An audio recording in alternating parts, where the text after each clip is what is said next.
I have a million things I want to talk to you about, and I think the first is probably the most important. Have you guys started getting residuals from Musso and Frankie yet? That's a good idea, though. I think we should at least get a T-shirt things going on. No, but we've unfortunately, now that we're finished our second year, into the second year, we're out of Musso Franks, and it's a set. So now it's been established. They just go boom, Musso Franks, and then we're down into the booth, the set. Because otherwise, I love it. Yeah, I mean, I think they should be paying you. They're doing fine. Right, they're doing just fine. They've landed on their feet. One of the things, listen, I think that Chuck Lorre's writing on this show is incredible. And what I love is how it doesn't rely on these cheap gimmicks to move plot along. It's honest conversations between friends. Can you sort of talk about Chuck's dialogue and his work? Well, I'm so happy you say that. First of all, I can't believe that Chuck Lorre has never won an Emmy.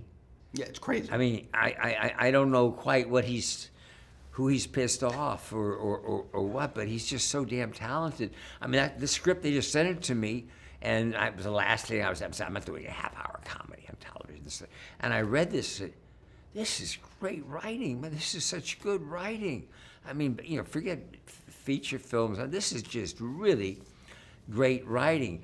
And he just has never done a one-camera, show before. Everything was like 4 cameras, and he wanted to learn himself. So there was no other writer. It wasn't like a writing stable. He wrote every damn episode himself.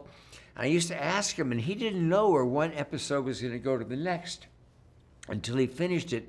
And then the characters would drive him into wherever the next episode would go. It was not like most shows, they kind of lay out an outline before it begins, the arc of the show and where it's all going to go. And he just sort of, let it happen, which made for great streaming watching, binge watching, because, one episode would finish and the next one would pick up an hour later, a day later.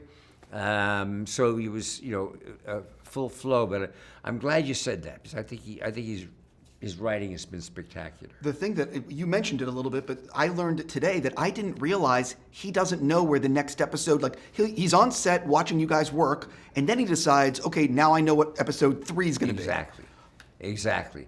That was a big lesson for him. He also said the thing also he realized is in 4-camera shows with an audience, the cameras can never get a close-up, never can get much closer than like almost waist high, or holding 2 people. You just can't do it. He said, all of it in one camera, I can get close-ups. So I realized in a lot of situations, I don't have to write that much, because the face, the expression, will tell you what's happening more than my writing. So it totally adjusted like the length of his scripts in this second season. I'm curious, I'm a fan of the show. I binged both seasons very quickly. Have you guys had conversations about doing a 3rd season? We're having conversations, yeah. We're having conversations. It's there's a lot of moving parts. Sure. I love it. I love it. I'm enjoying the show, and it's great. I hope all the moving parts line up together. Before you go, I got to tell you that I got to share. Well, I don't know if you're not leaving yet, but well, no, I had another question for you, but you tell me first. Go. You give me your question. That's more important than what I have. Oh, I have a 2-parter, and the first part is, what does it mean to be part of the biggest box office movie of all time with Avengers Endgame? And my other thing is, I'm so excited you're doing this thing, What If, where you're voicing Hank Pym in like an animated thing. Am I? I heard. But they haven't told me yet. Oh. Look, They haven't told me. I'm gonna find out after this. I wrote this down. I have no idea. Okay. The second person that came in here, I'm looking at you like, Right. yeah, sure.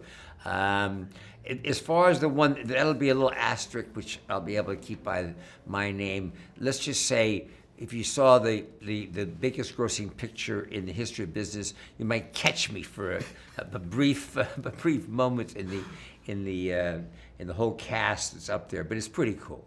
I mean, it's pretty cool. The Marvel world has really been a blast. I love them, having a great time.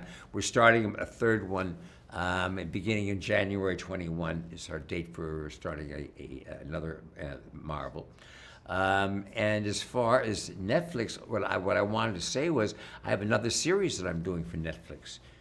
Is it the green eggs and ham? Am I wrong? Green eggs and ham. You know everything, man. The color of this thing is your company must be amazing in terms of the information that you have access to. Well, I did that off the top of my head, but Green eggs and ham. yeah. Yeah, it's an animated. I'm doing part of Guy, and Diane Keaton is in it. Keegan Keys, Adam Devine. So that's coming out soon too. So Listen, sir, thank you so much for giving me your time. good questions. I love anytime I do a longer one. We'll do someone. By all means,